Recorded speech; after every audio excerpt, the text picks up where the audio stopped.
So here is Ben Shapiro explaining to all of us how we secretly love conservative narratives. We're going to be talking about why so many of your favorite movies are secretly conservative. Just want to give a shout out to our friends over at Raycon for sponsoring this video. You want the best pair of wireless earbuds on the market? Raycons are the ones.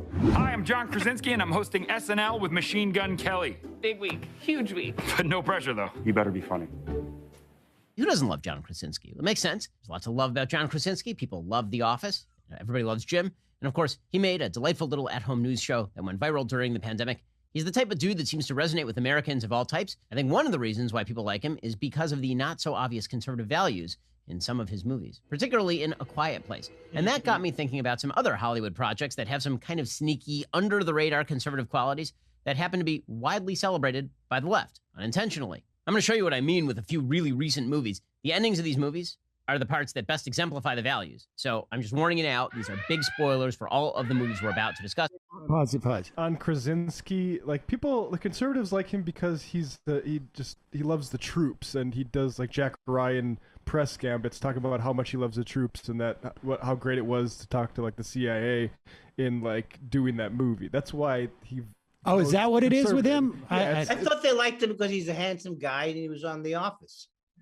Isn't that what isn't he like a heartthrob? Isn't he comedy's heartthrob? And I'm not putting him down. I'm not putting him down just because this guy gets a role in every movie because he's handsome, right? And I'm not just saying he's just handsome.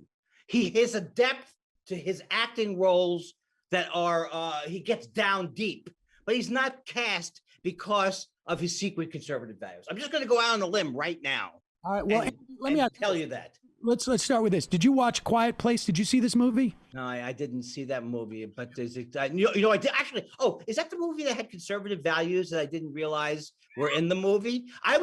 Yes, I went to see that movie because I thought it was going to have celebrities drinking blood of babies. So I get in there, all of a sudden it's this Quiet Place where the guy is saying that even in case of rape or incest, Krasinski says, he opens the movie, even in the case of rape or incest, a woman should be forced to carry. That's what he says in the very first scene. And I thought he was going to drink blood. No, that's a different movie, I think. Oh. I saw A Quiet Place, and it was the one where there was some type of like invasion or something. I can't remember that they come after you when you're loud. And this family figured it out, and they were on the run, but they had to be very quiet. They had to be very quiet. And the family, and like, Matt, you saw this, right? Did you see it? Yeah. Okay. Was most of like the planet wiped out? Like it was sort of like a post-apocalyptic. Yeah, you're going to like pharmacies to like get drugs and stuff. That's really important to keep in mind here. It is post-apocalyptic because what Ben Shapiro is going to tell you, the secret conservative message in this movie, may have something to do with the post-apocalyptic quality of this film. No. He's saying that blowing up the world is a conservative value. Isn't that what he's saying? Well, a world nuclear war is the conservative value. But these were space invaders, right, Matt? Okay, so space invaders. All right, but continue. Libs. Right, exactly. About to discuss. If you don't want to know what happens, jump ahead to the next film that you've already seen, or jump all the way ahead to the part where I tell you why so many movies generally are conservative, even though they don't mean to be. Let's start with A Quiet Place. A Quiet Place was released to overwhelmingly positive reviews. John DeFore from Hollywood Reporter said, quote, "Scenes of what passes for ordinary life let the screenplay focus." Can we double speed time him on this? I don't want to get... The box office on this movie, enormous. It was a very low budget film. It made $340 million at the box office, numbers that are not going to be paralleled in the new post-COVID era. For those who haven't seen the movie, there's a family that has to live in silence because there are these mysterious aliens that hunt by sound. So any sound draws the aliens, knowing that even the slightest whisper or footstep can bring death. Evelyn and Lee, those are the parents, are determined to find a way to protect their kids while desperately searching for a way to fight back. The very beginning of the film, this isn't really a spoiler, it's literally in the first 3 minutes of the film. They have a very young child. They are trying to walk into town to get food in this post-apocalyptic era, and the little kid basically gets eaten by an alien. So now, mom and dad have to decide, are they going to have more kids? And they do. They get pregnant. They decide to have the kid, despite the fact that it puts everybody at risk. There was some flack out there for Emily Blunt's character being with child in a horror apocalyptic setting, but those reactions miss the actual deeply profound nature of the story. The entire concept of the film is rooted in the risk that is going to take place in the last third of the film when mom actually has the baby. Oh my God. This is about the idea that even when you have a pretty good reason not to have a kid, you should still have a kid and take life-altering risk in order to have that kid. So unintentionally, the movie is incredibly pro-life. Okay, but that is not the only mainstream Hollywood film that has received all sorts. Wait, that's it. That's it. It's pro-life because after the apocalypse, they still want to have a kid. Right. So it's pro-life, and the message is, the conservative value is, even if you are going to risk your life, you need to have the child. No matter right. No matter Exactly. what. And that's And in fact, if the life of the mother had been in danger, they go, let her die. Let her die and let this child live. And a year from now, we'll get reinforcements and take back the planet. honestly, in a million years, I cannot figure out what is the supposed conservative value here. Like, It's pro-life. It- Pro-life. but Should've had an abortion. he said already, they made the choice. Right. That's all the thing is, like, that's it. They made the choice to have the child. It's not like they were Yeah. forced to not have a child. It was not like they were forced to have a child. They made the choice. They assessed the risks. That's not, it is, yes, it's pro survival of the species. Yeah. Because it is, but it is not pro-life in the sense that it's forcing people to carry to term Right. pregnancy. That's absurd. Well, also, I will say, though, that a left-wing value is screaming in a bathtub after a bad acid trip or something like that. So I do think, so the movie, they're trying to, on one level, appeal to the lib. I call them the libs, appeal to the libs. But then secretly on another level, they're trying to show you that I think that guy really has problems, that Ben Shapiro. He's going crazy. All right.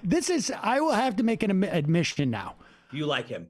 I know. I didn't watch any more of this video except for that part. Oh, I watched the whole thing.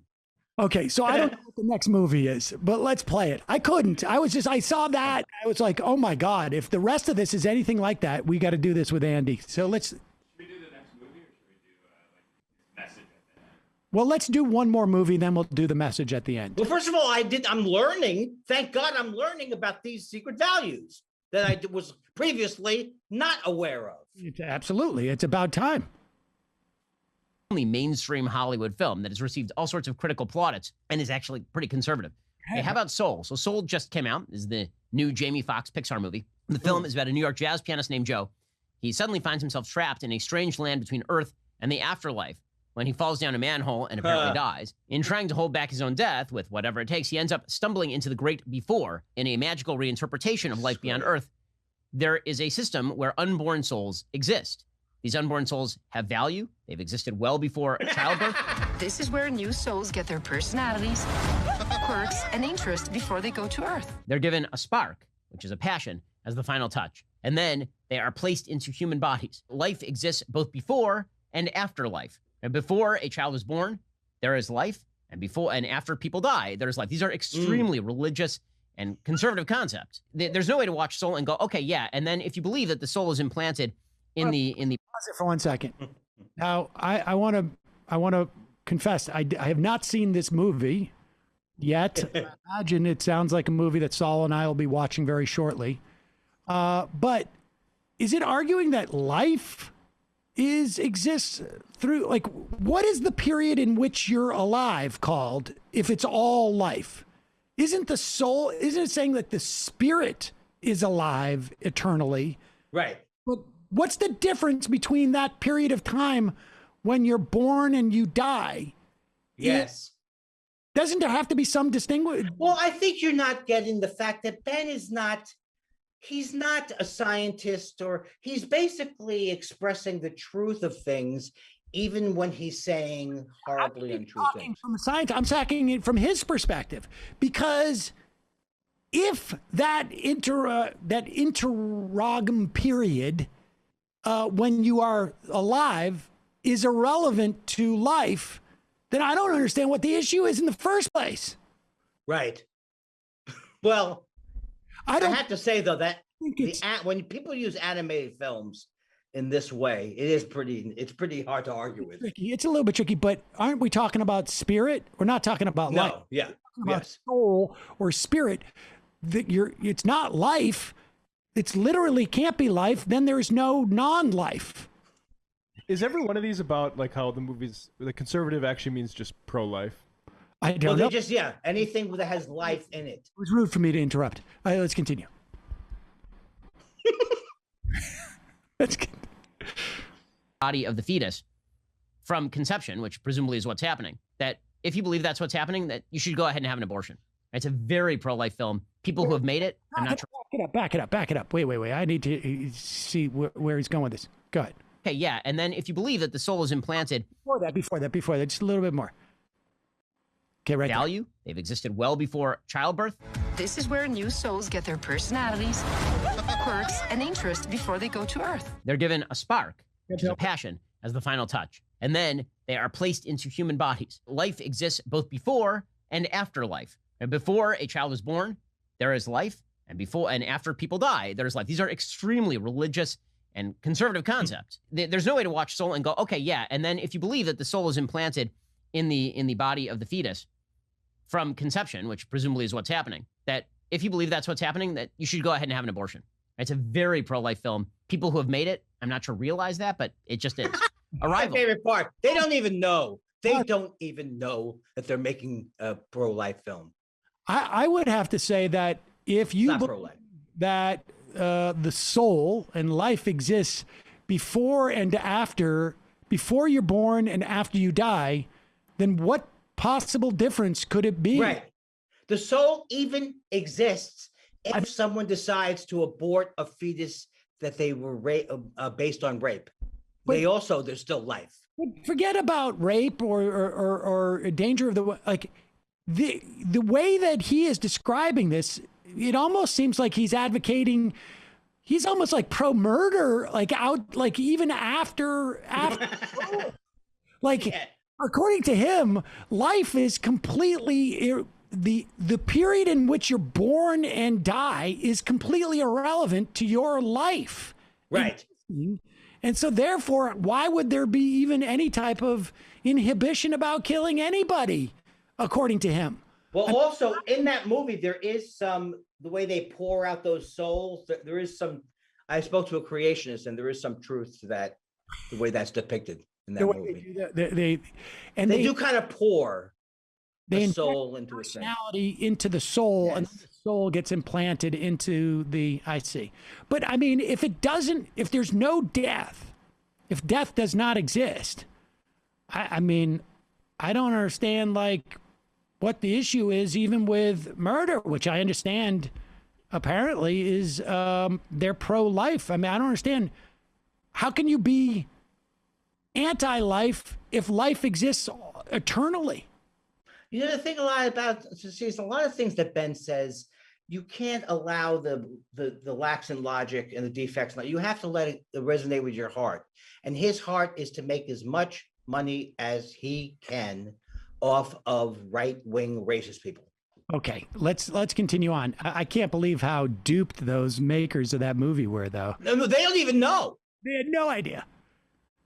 All right, We should go ahead and have an abortion. go to the It's a end very pro. where he sums it up, right? Is that it? Yeah. Is that where we want to go?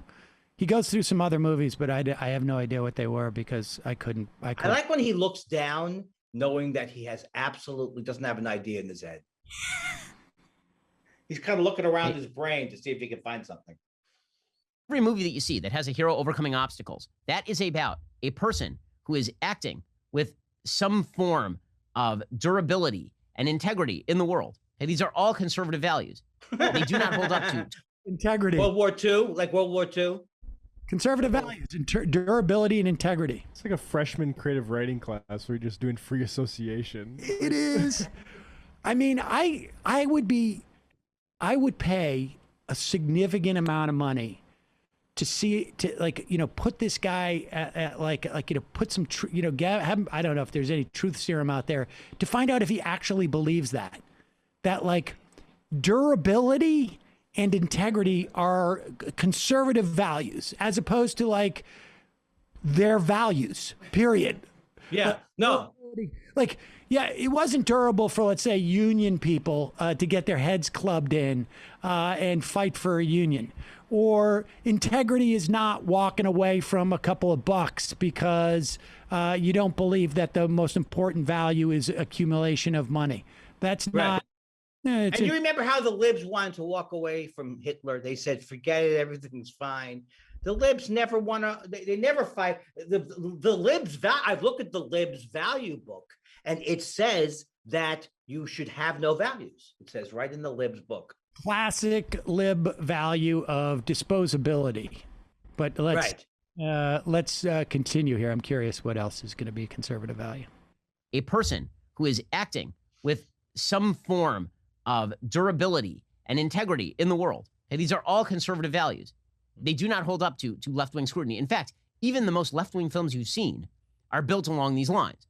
Even ones that are overtly left-wing are built along the lines of there is some oppressor who is trying to stop the hero from being free, and now the hero must stand up for himself and or for somebody else. They have to stand up for somebody else. Now, there can be left-wing ideas that are pushed using this sort of conservative formula. You see this in film all the time. But if you're trying to tell an apolitical film, one that is not openly left-wing, very often you'll see these sort of conservative messages seeping in. So to go back to the original examples, if you're looking at A Quiet Place, the challenge of this family is to survive and to propagate to the next generation. I'm just trying to wrap my head around this. What he's saying is it's impossible to make a film with exclusively left-wing or progressive values because even the notion of storytelling in and of itself is conservative. It's a conservative value. It is a conservative value. I'm starting to see things more. He's Jewish, right? And I'm Jewish. So I'm beginning to feel a little mishpacha with him. Right. Can you believe? Here's the thing. I cannot believe I was under this impression that I thought Reagan was the least communicative person. I couldn't believe that people thought this Reagan was a good communicator. And now we cut to this guy. I don't know why I think that this guy, even though he's an evil person, Ben Shapiro, who's just making money on racism and hate, I would think he'd be better. He's not even as good as Limbaugh. I know what you're talking about. It is amazing. No skill, zero skill. The bar is pretty low in this instance. All it really takes is enough millions of dollars to advertise on Facebook at a loss. Wasn't he doing that at one point? Like there was some release of how much money at one point he was spending, or his outfit was spending, on advertisements on Facebook, and it is now created. He is now consistently the number one linked to link on Facebook.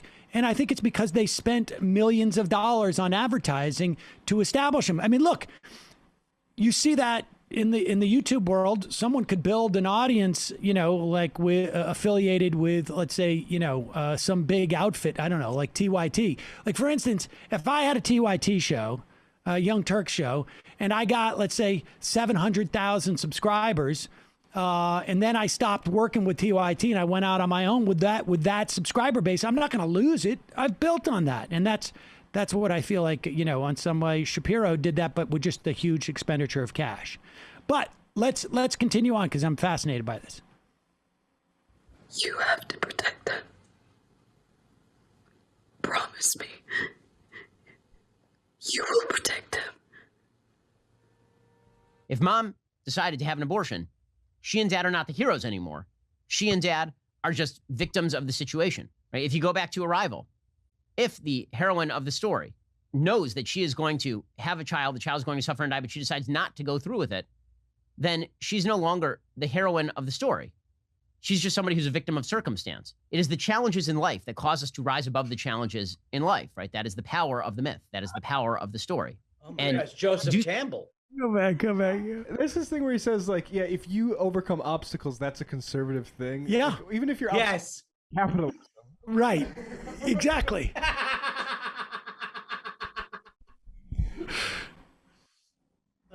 no longer the heroine of the story.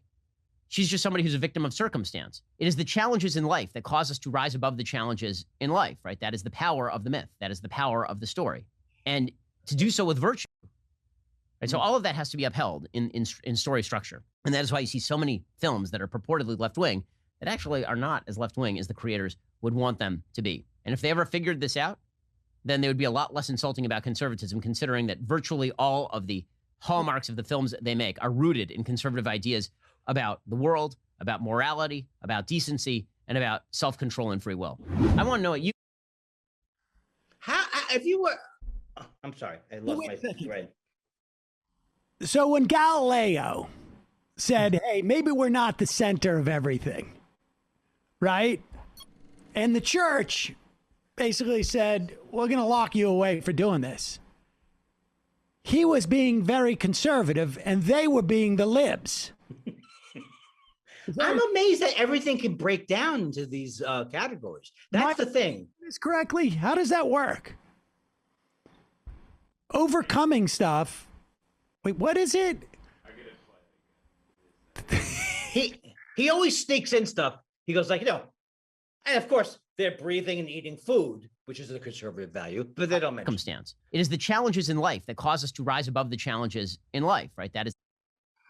It is the challenges. It's challenges of life which cause us to rise above the challenges in life. I mean, and that's conservatism. That conservatism. It is the case that there would be no opportunity to rise above the challenges in life. No challenges in life. And I guess that's hard to argue with, but to say that the rising above the challenges in the life is a function of the challenges in life, that seems to be... Let me ask you a question. What if an alien invaded my wife? The challenges in life that cause us to rise above the challenges in life, right? That's right. But what if an alien invaded my wife while she was pregnant? And he was the devil. And he goes, I'm going to kill everybody. And then I'm going to kill this. Shouldn't I have the unborn fetus and I made him a suicide fetus to stop the takeover from this alien? I didn't ask the alien to enter through my wife's fetus. No. So what do you want me to do, Sam? Should I bring the baby to term? Or should I have a suicide baby that also, I don't want to kill anyone, but the suicide baby will kill this horrible alien. Oh my God. Or do I have to tell the alien to get out of the baby, get away from the baby? I feel like Andy took like some mushrooms just before we started this segment, and now they're kicking in. Which is a liberal value. But if I had mushrooms, portobello mushrooms, conservative. Oh my God. Well, listen. God bless him, right? God bless him. Like I wanted to come to some resolution for this segment, but I don't know how to do it, frankly. Well, he's great. First of all, he's great. He's great. Love him, or hate him even more. This guy is entertaining. I like a guy who looks down into his hideous brain while he's talking. This guy is a conservative icon. I think he wants to make movies, Andy. He desperately wants to. He desperately he desperately wants to. Do you think Dave Rubin rolls his eyes at Shapiro? That is. I wonder if they both walk away going, "Boy, that guy." Well, but I mean, like Rubin's so hilarious because of his extensive comedy background. You've seen him with his soy jokes. That guy, he doesn't have to be selling his soul to make a living. He could be out in the clubs. Rubin. All right. Well, Andy, I love you. Oh, I love you too. But maybe we should have the Andy Kindler theme song. Let's do it. Oh, that's my favorite part.